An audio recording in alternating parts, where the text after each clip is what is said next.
everybody. Okay, this is Karen Day 15.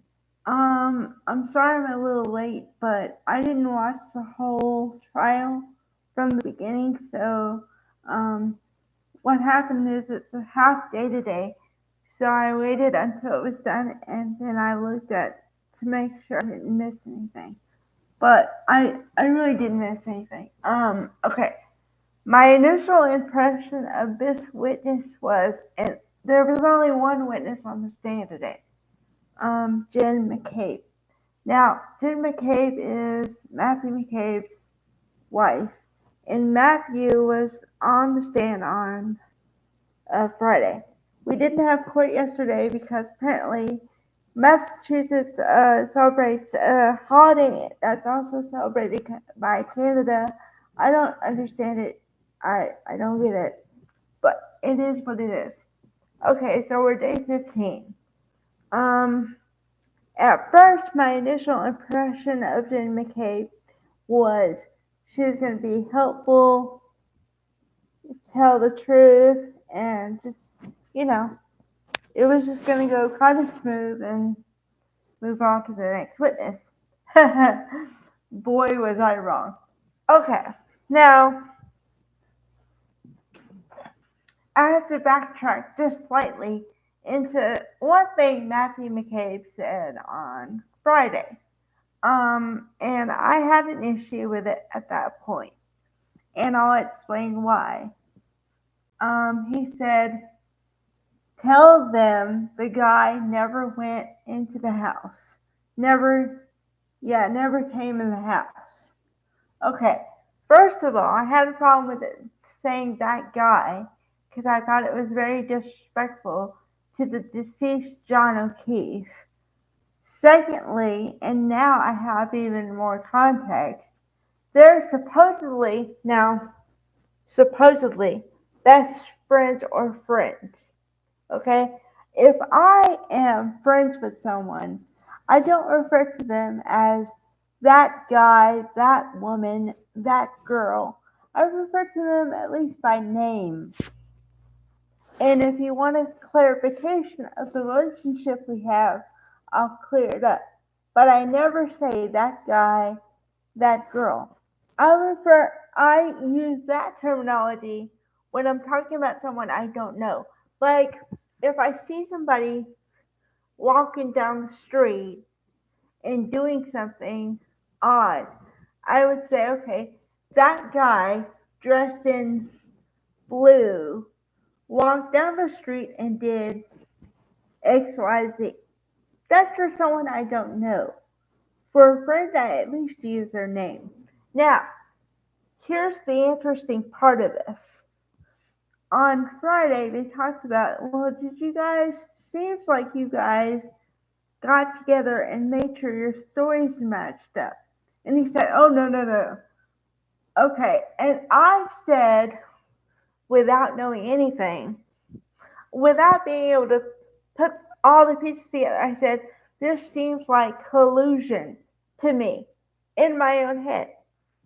Today, I promise you, Alan Jackson said, well, which Alan Jackson, for a reminder, is one of Karen Reed's attorneys.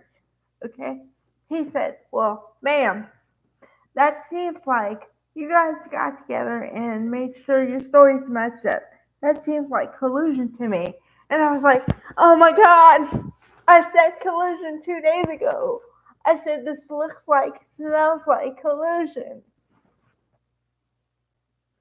It does. Because why are these people. Okay, I'm going to talk about the things I know. I'm going to use my expertise to examine this part of this case. Okay, let's go to body language. Body language, tone, all of it. Okay, body language.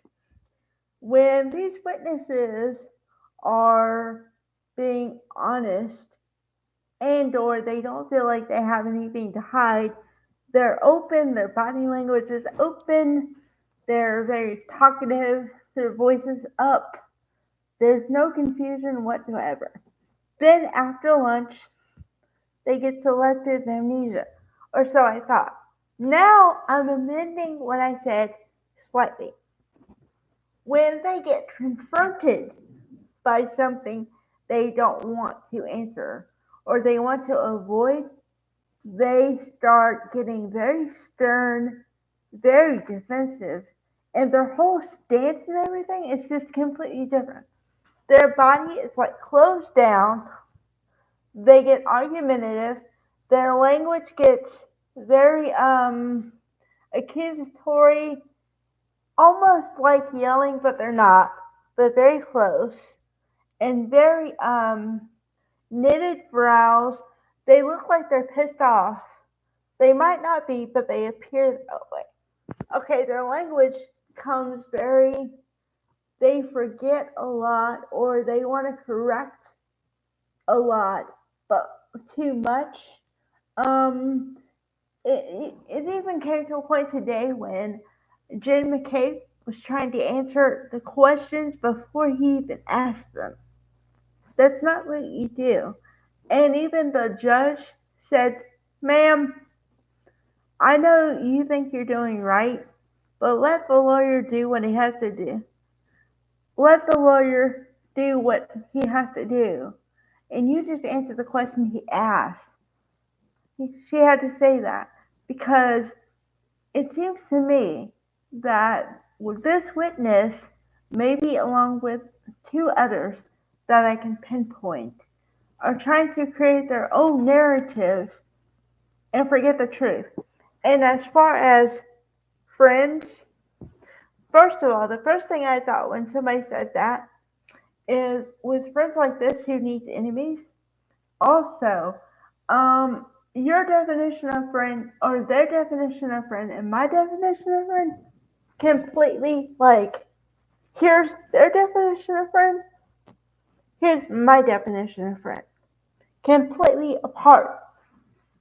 So something, even if I didn't know anything, something about this whole thing doesn't track at all. And I'm talking from day one till now, only to now.